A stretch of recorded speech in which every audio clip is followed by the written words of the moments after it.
வன்மத்திலேயே உச்சகட்ட வன்மம் இவருக்கு ஒண்ணு இருந்துச்சு.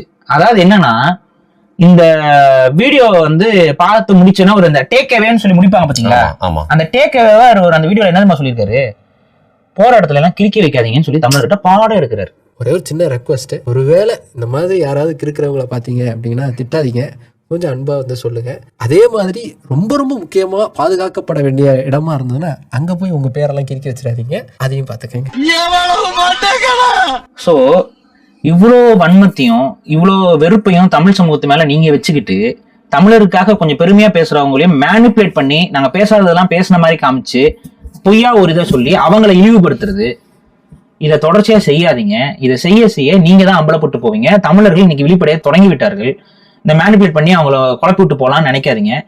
எங்களுக்கு பெருமை இருக்கு உண்மையிலேயே. அதனாலதான் 2000 வருஷத்துக்கு முன்னாடி நாங்க கிடைக்கிறோம். தெலுங்கு கிடைக்கல, கன்னடம் கிடைக்கல, தமிழ் தான் கிடைக்குது.